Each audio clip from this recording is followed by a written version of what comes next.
안녕하십니까. 세상에 없던 의대 진학 매니지먼트 학원 의문을 열다 학원의 과학팀장 김미사입니다. 반갑습니다.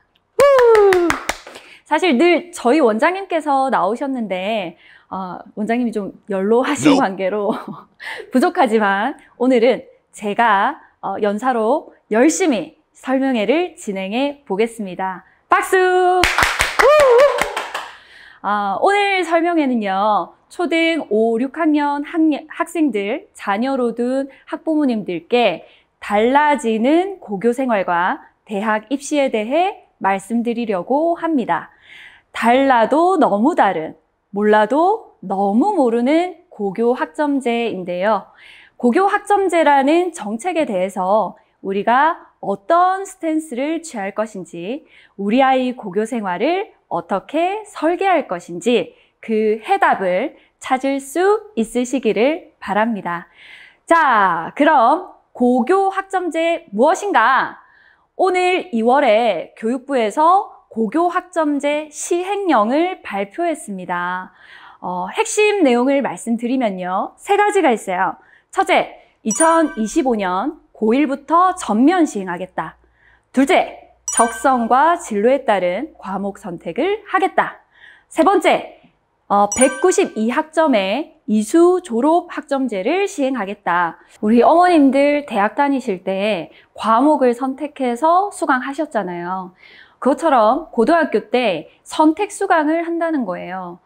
이게 가능할까? 우리가 3년 전에 고교 학점제를 처음 들었을 때는 이거 안 될 거야.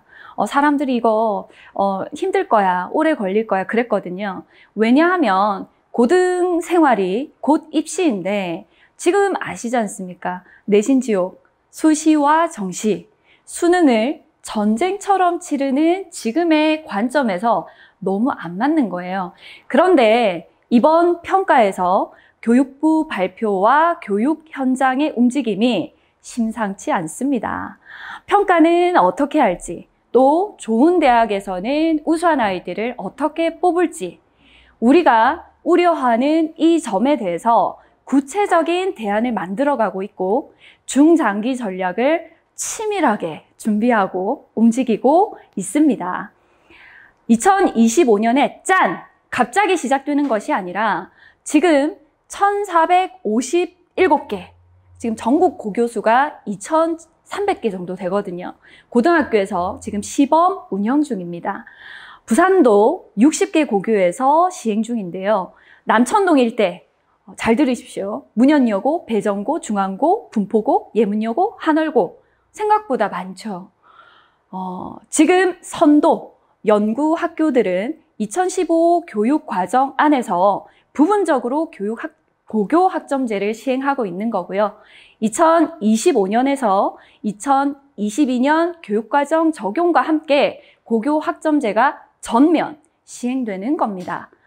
2009년생, 올해 초6, 우리 자녀들부터 모든 고등학교에 전면 시행하겠다는 겁니다.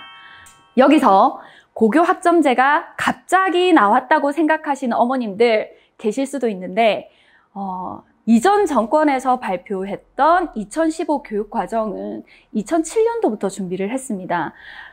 2015 교육과정에 이미 고교 학점제가 계획되어 있었다는 거죠. 그러니까 2015 교육과정의 자유학년제, 문이과 통합 이런 변화는 고교 학점제의 돌달이었다. 이렇게 보실 수 있겠습니다. 다음, 적성과 진로에 따라 필요한 과목을 다 선택할 수 있다라고 하는데요. 너희들이 적성과 진로에 따라 자기 주도적으로 학습할 수 있도록 해줄게. 좋은 거잖아요. 우리 때는 학생 수도 너무 많고 돈도 많이 드니까 못했던 거를 지금은 아이들 수가 적고 기술적으로 또 구조적으로 가능해졌으니 해준다는 거예요. 아이들에게는 너무 좋을 것 같지 않습니까? 자, 지금 선도 학교에 다니고 있는 애들한테 제가 물었어요. 야, 너 너무 좋겠다. 우리 아이들 뭐라고 대답할까요? 완전 싫어합니다. 왜? 고교 학점제 자료마다 가장 많이 나오는 단어가 진로, 진학에 대한 이야기, 자기 적성과 진로에 대한 이야기거든요. 대학생처럼 듣고 싶은 과목을 선택해서 들으려면 자신의 적성과 진로를 미리 알아야 되는데 자신이 뭘 좋아하고 또 무엇을 하고 싶은지 모른다는 거예요. 이게 제일 어렵다는 거예요. 학생은 학습 주체로서 적성과 진로에 따라 필요한 과목을 선택해서 학습할 수 있고 교사는 또 수업 평가에 대한 전문성과 자율성을 보다 폭넓게 존중받을 수 있게 된다는 너무 좋은 취지가 아이들에게 전달되기 위해서는 서로 간의 준비가 필요하다는 겁니다. 학생은 내 적성을 알고 진로 방향을 정해서 가고 싶은 대학에서 필요한 과목, 또 하고 싶은 과목을 선택할 수 있는 선택 역량을 기르는 것. 교사는 단일 과목만 가르칠 수 없습니다. 아이들이 원하는 수업을 가르치려면 교과목 수가 많아지니 자신의 전공 외에 수업을 더 해야 되고요. 진로 지도를 해야 하는 부담이 있습니다. 많은 임용 준비하시는 분들과 현장의 교사분들도 지금 이러한 교육부의 방침을 굉장히 힘들어하면서도 또 발맞추어 변화하고 있다고 합니다. 지역교육청에서도 마찬가지 지역 특목고나 대학, 유관기관을 연계해서 아이들의 과목 선택권을 보장하기 위한 하드웨어를 구축하고 있습니다. 적성과 진로에 따른 과목 선택 정리하면요. 선택권을 가지게 되는 학생은 선택 역량을 갖춰야 하고 지금 자유학년제를 노는 시간으로 여기거나 장기적인 적성과 진로 로드맵 없이 무리한 수학 선행을 편향된 공부만을 하는 친구들에게는 다시 생각해 보아야 되는 부분이라고 생각합니다. 중1 자유학년제를 보내시면서 다양한 활동을 하면서 자기 탐색도 하고 진로 탐색을 하고 다양한 대회에 참여하고 그러면서 골고루 균형 잡힌 학업 역량을 쌓아간다면 대학을 준비하는 발판이 아니라 주도적으로 대학 진학을 준비할 수 있는 주도적 학습의 장이 될 수 있다. 이렇게 말씀드릴 수 있겠습니다. 진로 계획이 다 학생마다 다를 텐데 그렇잖아요. 과학 계열, 수리 계열, 어학 계열, 국제 계열 여러 가지가 있을 텐데 이 듣고 싶은 과목을 학교가 다 개설해 줄 수 있는 능력이 있느냐? 실제 지금 선도 학교 중에서는 다양한 과목 개설을 위한 노력을 하고 있는데요. 혹시 여기 계시는 분들 개설을 위한 최소 인원이 몇 명 정도 되실 것 같아요? 야, 20명 안 되니까 안 돼. 이게 아니라 최소 인원. 지금 진행하고 있는 학교의 예 중에서 5명만 돼도 지금 열어준다는 그런 학교가 실제로 있습니다. 아마 과도기적인 지금의 모습과는 다르게 혼란을 최소화하면서도 최대한 학생들의 선택권을 점점 보장해 갈 거라고 보여집니다. 교육 관계자들의 여러 노력이 보이는데요. 이제 첫 번째, 온라인 강의가 지금 활성화되고 있습니다. 코로나19로 순식간에 지금 보편화되었는데요. 요즘 학교에서 태블릿 PC를 아이들에게 나누어 준다는 사실 알고 계십니까? 온라인 강의 이수 시에 학점을 인정해 준다는 거죠. 이게 불가능할 것 같았는데 지금 사실 온라인 공개 수업 많이 들어보셨을 겁니다. 대중들이 세계적인 명문대학교 수업을 들을 수 있는 시대입니다. MOOC 들어보셨죠? 코세라, 에덱스, 유덱스 이런 이제 온라인 강의들을 통해서 대학에서 여기서 수업 받은 것들을 학점으로 인정을 해줍니다. 제가 아는 분의 자녀가 해고를 졸업하고 코세라의 컴퓨터 사이언스 강의를 들었어요. 올해 영국의 런던대에 지원을 했습니다. 이 코세라에서 받았던 이 수업 이수한 내용을 인정해주고요.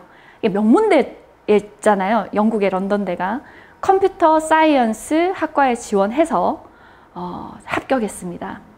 네, 지금 이런 시대입니다. 그래서 고등학교에서도 고교 학점제가 되면 학교 공간 안에서 다 개설해 주지 못한다 하더라도 이제 지역 연계해서 특목고 강의라던가 대학 강의라던가 다른 이제 시공간에 있는 친구들을 묶어서 수업을 할 수 있는 구조라는 겁니다. 다음은 학점 이수 졸업제도입니다. 단위에서 학점으로 이제 명칭이 바뀌잖아요. 졸업 기준이 지금은 204 단위수로 기록이 되어 있습니다. 25년도부터는 졸업 기준 학점을 192학점으로 발표했습니다.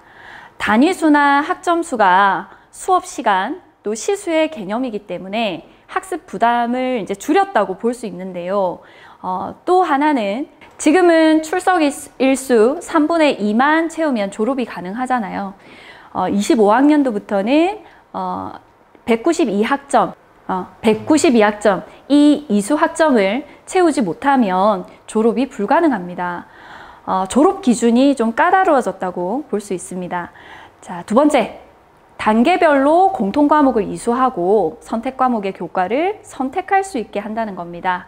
그리고 이제 세 번째, 선택 과목의 내신 평가가 확 달라집니다. 자, 이 부분은 좀 자세히 볼게요. 지금은 일반고에서 배우는 과목이 보통 교과로 공통 과목, 일반 선택 과목, 진로 선택 과목으로 분류합니다. 그런데 25년부터는 선택 과목이 늘어납니다.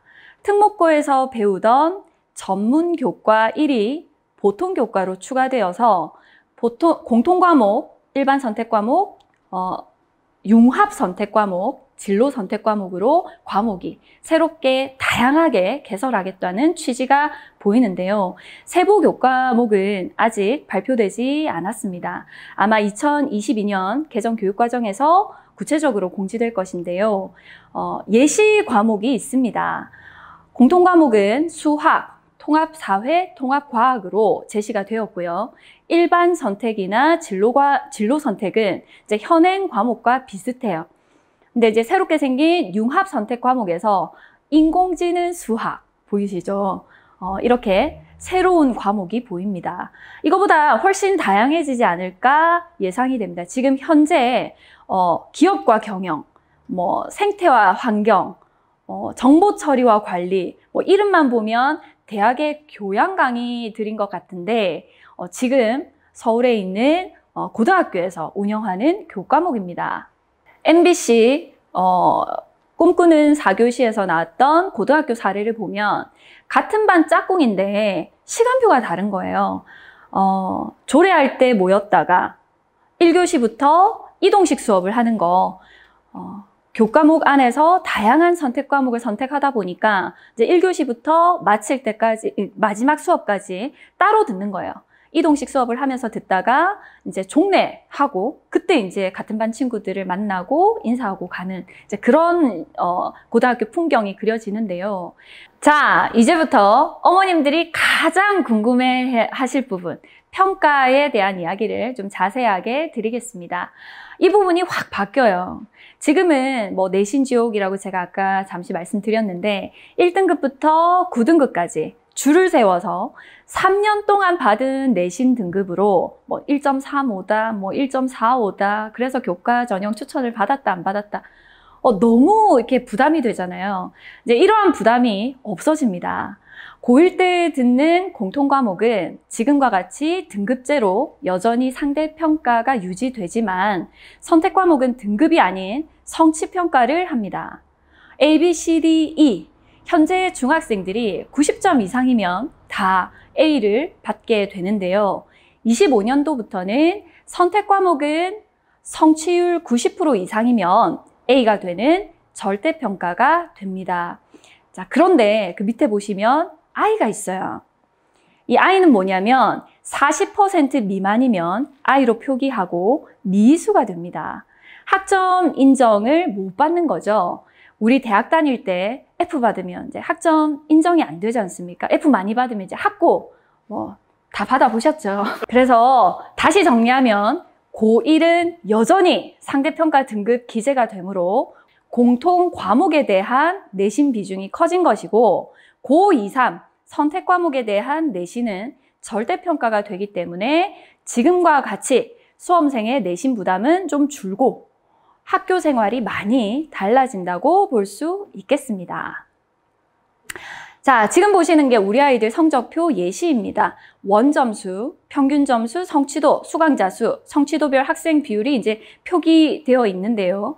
고교 학점제가 되면서 진로 학업 설계, 수강 신청, 성취 평가 중심의 평가 방식, 에듀테크 기반의 교육 환경, 고등학교 교육에 많은 변화가 생깁니다. 사실 대한민국 교육의 패러다임이 변한다고 볼 수 있는데요. 왜 바뀌는 건가? 그렇다면 왜 바뀌는 건가? 이제 이 부분을 간단하게 보고 넘어가겠습니다. 먼저 이제 우리 교육의 현실 문제를 이야기하고 있습니다. 획일적이다, 입시 중심이다, 수직적, 서열화, 이러한 문제를 이제 감소시키겠다. 좋은 거죠. 두 번째, 또 그보다 더 큰 거는 이제 시대가 변화하는 것이 너무 급변하다는 겁니다. 뭐 이건 거스를 수가 없는 거죠. 그래서 시대적 요구, 뭐 4차 산업혁명이다, 뭐 선진국 교육 사례가 이제 쏟아지고 있고요. 두 번째, 인구 구조적 문제, 학력 인구 50만 명대가 지금 무너졌습니다. 세 번째, 기술적 인프라 구축, 디지털 기술이 발전하면서 특히 이제 코로나19 비대면 학습 환경이 구축되면서 이제 이게 가능해진 겁니다. 학력 인구 급감 부분들을 좀 보시면 지난 수능 지원자 수가 49만 명, 그전 응시자 54만 명에 비해서 10% 이상 감소했다는 사실 들어보셨죠? 그에 따라서 수능 등급 컷도 자연스럽게 떨어졌습니다. 올해 의학계열 선발 인원은 굉장히 늘어났어요. 4,828명. 다시 말해서 이제 강론보다 큰 흐름을 보면 학생 수는 감소하고 있고 최상위권 대학의 정원 수는 줄어들지 않겠죠. 의대 지금 많이 뽑고 있습니다. 이것은 의대 가기가, 최상위권 대학 가기가 생각보다는 쉬워졌다, 또 다양해졌다, 이렇게 볼 수 있겠습니다. 이 외에도 디지털 세대의 새로운 학습 성향과 새로운 인재상이 필요해지면서 가르쳐야 할 내용과 가르치는 방식이 바뀌는 것이 당연해진 세상이 된 겁니다. 자기주도성, 창의와 혁신, 협력과 소통을 강조하는 고교 학점제가 등장한 것입니다. 물론 아직 준비해야 될 것이 많습니다. 입시와 수능에 대한 기준안 마련, 그다음에 교과목에 대한 준비, 하드웨어적인 문제는 여전히 남아있지만 큰 흐름은 정권이 바뀐다고 바뀔 수 있는 것이 아닙니다. 이를 문제 삼는 것은 달을 가리키는 손가락을 쳐다보고 있는 것과 같다고 할 수 있습니다. 달이 저긴데 왜 손가락을 보냐는 거죠. 따라서 고교 학점제는 자사고 폐지, 자유학년제, 문이과 통합, 수능 변화 같은 맥락에서 큰 흐름은 가야 될 방향을 가고 있는 것이다. 그렇게 받아들여야 할 제도로 보입니다. 자, 그러면 저희가 예상하는 입시 변화의 시나리오, 물론 아직 교육부에서 발표된 건 아니지만 우리가 모든 경우의 수는 또 생각해 보는 게 좋지 않겠습니까? 세 가지가 있습니다. 위와 같은 변화로 인해서 학군이 중요한 시대가 다시 도래할 거고요.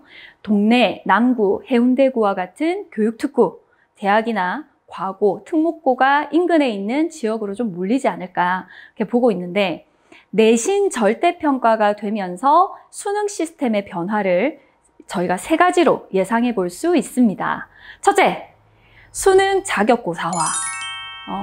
비교과와 대학별 고사 부활이 명확해지면서 이제 수능은 최저 수준을 이제 확인하는 자격고사화 되지 않을까라는 거고요. 두 번째, 수능 절대평가. 또 많은 논란이 있는 이야기인데, 수능 절대평가가 만약에 된다면 비교과와 면접이 강력해지고 또 정시에서도 세특이 이제 강조될 수 있을 거라고 보여집니다. 세 번째, 서술, 논술형 고사. 그러니까 수능이 이제 논술이나 서술형 평가로 가능해질 수도 있을 거다라고 저희가 예상하는 겁니다. 자, 그러면 정리하면 사실 저희가 이렇게 예상하는 거지 된다는 건 아닙니다. 자, 정리하면 이제 최상위권 자, 그러면 우리 아이들 최상위권 대학 진학, 또 의대 진학을 이제 꿈꾸고 계실 텐데, 그러려면 이 바뀌는 고교 학점제에서 무엇을 준비해야 될까? 정리하면 첫 번째, 고1 내신 1등급은 챙겨야 된다. 고1의 내신의 비중이 굉장히 이제 올라갈 것으로 볼 수가 있습니다. 그래서 공통 과목을 다루는 고1 때는 여전히 현행의 상대평가를 유지하기 때문에 고1 내신 1등급이 매우 중요해졌다. 반복해서 말씀드리고요. 두 번째는 비교과 역량과 대학 대학별고사를 준비하셔야 된다. 그래서 비교과 역량, 뭐 수행평가, 그다음에 각종 대회, 탐구 보고서, 독서 이렇게 이야기하는 저희의 비교과 역량에 좀 귀 기울여 들으시고, 또 대학별고사 곧 발표되겠지만 이제 발표되는 대학별고사에 대한 준비도 미리 하셔야 되겠다, 이렇게 말씀드릴 수 있겠습니다.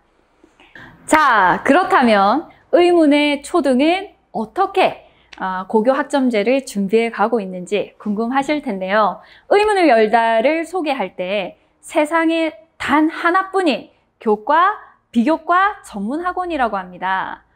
저희 프로그램을 간단히 소개해드리면 수학의 티칭과 코칭, 그 다음에 독서, 칸을 채우다 수업, 과학탐구, 보고 또 보고 수업까지 저희 주중에는 수학, 독서, 탐구 수업이 체계적으로 진행이 되고요. 매일매일 하는 매니징 수업이 저희의 시그니처로 맨 마지막 종례 시간과 같이 진행이 됩니다. 이 매니징 시간은 뭐 하는 시간이냐? 자기 탐색을 하는 시간이고요. 진로 탐색을 하고요. 한 뼘 일기를 통해서 자신의 생각들을 써보고 말하게 하는 시간입니다. 여기서 나온 생각들 중에서 우리가 생각이 다른 주제가 있다 그러면 이것을 이제 토론으로 이끌어서 토론 역량과 팀 활동을 하는데 포커스가 맞추어져 있습니다. 먼저 자유학년제를 보낸 아이의 사례를 말씀드릴 텐데요. 이 친구는 지금 2학년이 되었습니다.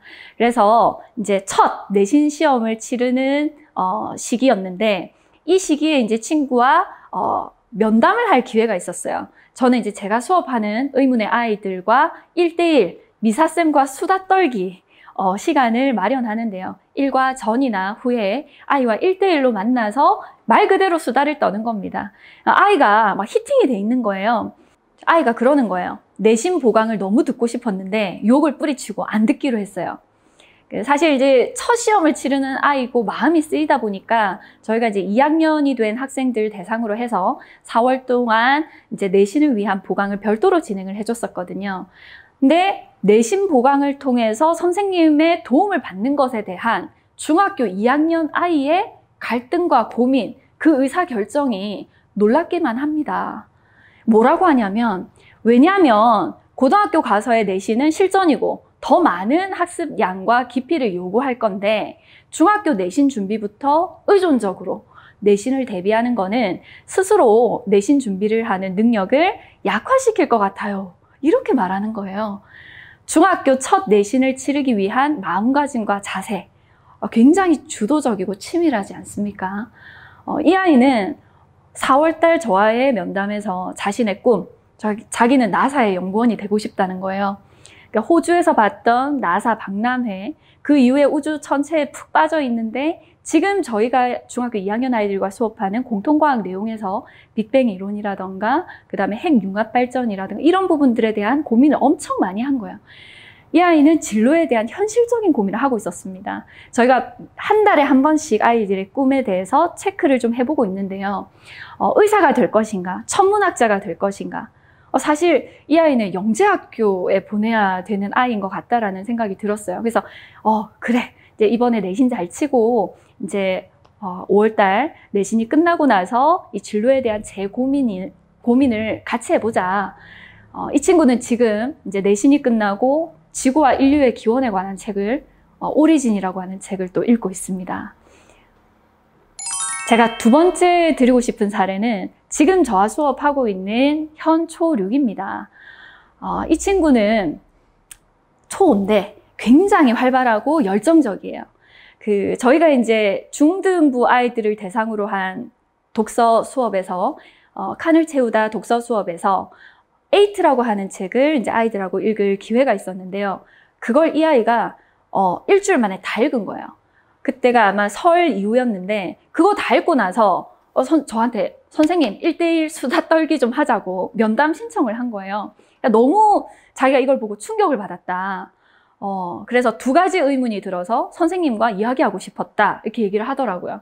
그래서 이제 그래, 훌륭하다, 이야기를 한번 해보자 했더니, 이 아이가 에이트라고 하는 책을 읽고 두 가지 궁금증 생겼던 것. 첫 번째는 변호사, 약사, 의사, 선생님 전문직들이 없어진다고 하는데, 그럼 전망 있는 직업은 과연 뭔가요? 선생님이 보시기에 저는 어떤 목표를 가져야 되나요? 이런 질문을 하는 거예요.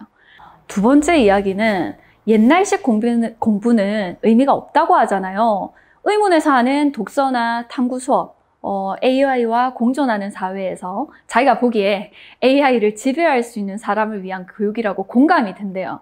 대단하지 않습니까? 우리 초록이 그걸 알더라고요. 자, 그런데 이 아이의 질문은 근데 학교에서 하는 공부나 수학 문제 푸는 거는 그렇지 않더라. 갈등이 드는 거예요.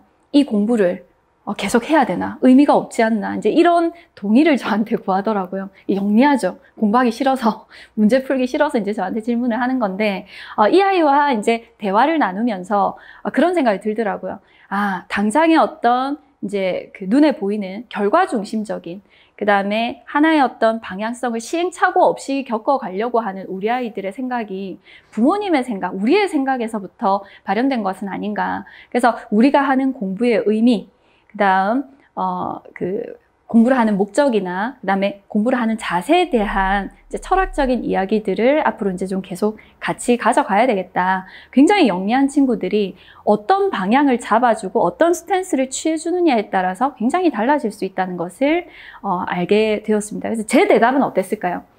첫 번째 질문에 대해서는 직업이 없어지는 건 아니야. 기계같이 일하는 인간들이 설 자리가 없어진다. 인간이 더 기계 같고 기계가 더 인간다워질 수 있는 시대이기 때문에 우리가 보다 더 인간다움을 가지고 일해야 된다. 이런 이야기고요. 의사 중에서도 이국종 교수님과 같이 굉장히 기계가 대체할 수 없는 교수님들은 계속 존경받을 것이다. 그런 이야기를 했고요. 그 다음에 두 번째 내용에 대해서는 자기가 지금 하고 있는 공부가 이게 쓸모가 있는가 없는가를 떠나서 수학 공부든 국어 공부든 과학 공부든 배우는 기쁨을 찾아가면서 자기 스스로 알고 싶은 것들이 생길 수 있도록 해주는 것이 교사의 역할이 아닌가라는 생각을 했습니다. 그래서 이제 제 수업을 통해서는 이제 아이들이 경험적 사실에 이제 갇혀져 있는 아이들이 많은데 이런 아이들에게 선행을 계속 가르쳐요. 야, 우주는 이렇고 저렇고. 사실 그 아이들이 지구가 둥근지도 체감을 못해요. 지구는 평평한데 라고 생각하는 아이들에게 우주의 이야기들을 합니다. 무슨 말이냐 하면 과학 공부는 그렇게 하면 안 된다는 겁니다. 외우는 공부, 암기식, 지식 위주의 학습은 완전히 무너질 수가 있어요. 그러니까 왜 지구가 둥글다고 하지? 왜 지구가 돈다고 하지? 이 경험적 사실과 우리의 경험적 사실과 다른 이 과학적 사실을 이성적으로 추론해내는 이런 연습들을 하기 위해서는 아이들 스스로 궁금증을 가지고 실험적인 태도로 학습하는 자세가 필요하다고 할 수 있겠습니다. 그래서 무엇보다 직접 시행착오를 겪으면서 알게 하는 것, 발견하게 하는데 초점을 맞추고 있습니다. 그래서 이제 저와 우리 의문의 구성원들이 이제 지향하는 어떤 교육적 방향은 사실 많은 시도를 하고 있습니다. 뭐 독서 수업이나 탐구 수업이나 메타 수학이나 그다음에 뭐 인공지능 수업이나 여러 가지 이제 시도들, 미래 사회에 필요한 역량을 기를 수 있다고 판단되는 다양한 시도들을 하고 있는데요. 그 중심에는 뭐가 있어야 되냐면 이제 호기심을 잃지 않고 그다음에 겸손함을 배우는, 그러니까 유연한 사고로 자기의 과거 지식들을 되돌아보고 새로 생각할 수 있는, think again을 할 수 있는 이런 방향으로 저희가 이제 지도해 나가고 있습니다. 그리고 이제 수업 방식은 좀 달라요. 주입식, 강의식 수업보다는 질문을 많이 하고요. 아이들에게 질문을 많이 하라고 하고, 그 다음에 그 질문을 통해서 스스로 답을 찾아가는 데 포인트를 두고 있습니다. 그리고 학교에서 하는 많은 경험들이 있잖아요. 그 경험의 장이 우리 아이들에게는 기회가 되고 있습니다. 그래서 누구는 어때서 안 나간대요. 누구는 뭐 선행은 여기까지 하는데 이 대회 안 나간대요. 그런 이야기들 많이 하는데 너를 위한 기회야. 다 해봐. 그런 경험을 통해서 아이들의 스피치 능력이라던가 그다음 탐구 능력이라던가 글쓰기 능력 이런 것들이 비약적으로 발전하는 것을 볼 수 있습니다. 그 아이들의 변화를 사실 말씀드리고 싶은 게 너무너무 많은데 이게 단발적으로 독서 수업을 한다, 탐구 수업을 한다, 이것과는 정말 질적인 차이가 있는 것 같습니다. 예를 들면 겨울방학 때 독서 시간에 침묵의 봄을 아이들하고 같이 읽었어요. 이 읽은 걸 가지고 빙하에 대한 지구에 대한 환경에 대한 관심이 생기기 시작한 거죠. 그러면서 이제 탐구 보고서의 주제를 잡는데 빙하에 대한 탐구라던가 지구 온난화에 대한 이야기라던가 미세먼지에 대한 이야기라던가 자연스럽게 이게 탐구로 연결이 되고요. 얼마 전에 이제 하이난 태풍이 있었잖아요. 그러니까 태풍 문제뿐만 아니라 사회적 문제에 귀 기울이는 아이들, 이런 아이들이 지금 저희 의문의 공간에서 그 꿈을 실현시켜 나가고 있습니다. 얼마 전에 했던 양자택일 토론 저희가 가끔 하는데요. 둘 중에 하나는 무조건 선택해야 돼. 이런 게 있어요. 그게 이제 인격과 평판 중에서 넌 뭘 선택할래? 아이들의 가치관을 좀 볼 수 있는 재밌는 게임인데 이걸 통해서 아이들이 이제 토론 준비를 하고 토론을 통해서 또 다른 사람 생각을 듣고 생각이 바뀌어가는 이런 과정들을 이제 경험을 하거든요. 우리 아이들이 이런 민감한 문제에 대해서 가치관에 대해서 생각해 볼 수 있는 기회를 다양하게 주는 거, 융합적으로 다양한 방법으로 제공해 주는 것이 중요한 결과를 이끌어내는 중요한 키가 되는 것 같습니다. 그래서 저는 우리 의문의 가장 큰 장점이 독서에서 끝나지 않고 탐구에서 끝나지 않고 메타 수학에서 끝나지 않고 매니징에서 끝나는 것이 아니라 이 모든 과정이 매일 아이들의 성장 스토리로 쌓이고 있다는 점입니다. 그리고 이게 융합적으로 화학작용을 일으킨다는 점이 가장 큰 장점인 것 같습니다. 어제 수업을 하는데 아이들이 고1 모의고사 국어 지문을 가지고 오는 거예요. 그러니까 수업 중에 이제 아이들하고 대화를 나누면서 그 지문에 있는 내용을 보는데 그 아이들이 이제 그 고민을 하기 시작하더라고요. 내용을 보니까 저도 어려워요. 이게 수소 핵 융합 반응에 대한 이야기였어요.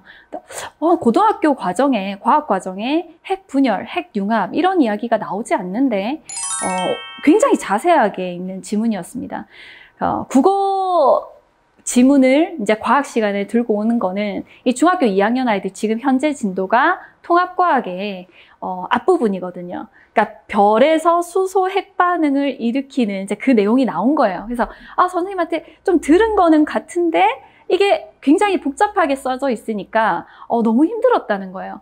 아마 대다수의 이제 중학교 친구들이나 고1 친구들은 이 내용 자체를 이해하지 못했을 겁니다. 근데 우리 친구들은 이게 지식이 조금, 지식의 양이 좀 늘어나다 보니까 얘네들이 굉장히 이제 알고 싶어 하는 단계에 있는 것 같아요. 그래서 그 내용을 가지고 아이들과 핵융합, 핵분열에 대한 이야기를 이제 나눴었거든요. 그러니까 알고 싶어 하게 되는 그 지점이 굉장히 중요한 것 같습니다. 저희 원에서 하는 모든 비교과 과정이나 매니징 과정이 학업 역량에도 영향을 미치고 있어요. 물론 개인 차이는 있지만 주도적인 학습 경험과 성취 경험이 있는 아이들은 대부분 진로와 연관해서 학습 과정에 의미를 부여하고 있습니다. 그러니까 매월 저희가 이제 원래고사를 치고 또 학교 내신에서의 어떤 첫 성취 경험 이런 것들을 저희가 이제 결과 분석을 하는데요. 아이들이 비교과에서 보여줬던 어떤 그런 동기와 자기 주도적인 학습 능력이 그 결과와 비례하는 것을 볼 수 있습니다.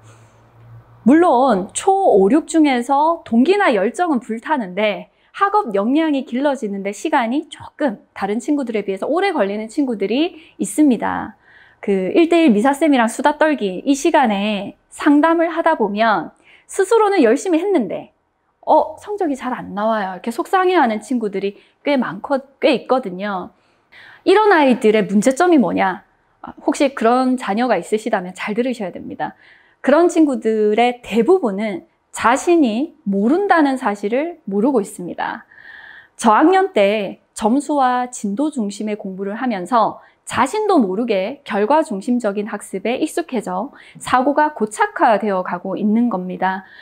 발견하는 기쁨보다 암기식, 문제풀이형 학습이 편해지는 순간 아이들의 사고력은 멈춥니다. 그간 저희가 선구적으로 시작하고 고집스럽게 발전시켜온 비교과, 독서, 탐구, 메타수학, 이 모든 과정, 또 매니징 과정이 대한민국의 교육 지향점과 맥을 같이 하고 있다는 생각 들지 않습니까?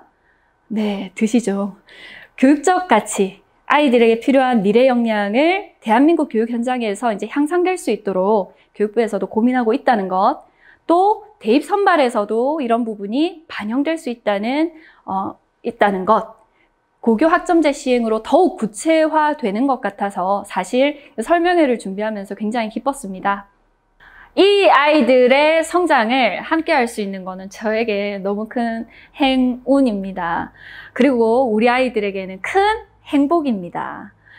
이 같은 행운과 행복을 우리 아이들에게도 자녀분들에게도 선물하고 싶습니다. 그 첫 번째 선물이 의문의 역량진단 평가입니다. 단순하게 진도를 체크하는 시험이 아닙니다. 교과목마다의 역량인 사실적 사고력, 추론적 사고력을 포함해서 표현적 유창성까지 평가하는 건데요. 의문의 역량평가는 이미 학부모님들 사이에서 호평을 받고 있습니다. 다 들어보셨죠? 초육 자녀를 둔 어머니들의 아이와 함께 변화에 좌절할 것인가? 여러분들의 자녀들은 변화를 선도하여 변화를 대비할 수 있습니다. 의문을 열어주십시오. 여러분과 함께 하겠습니다. 고맙습니다.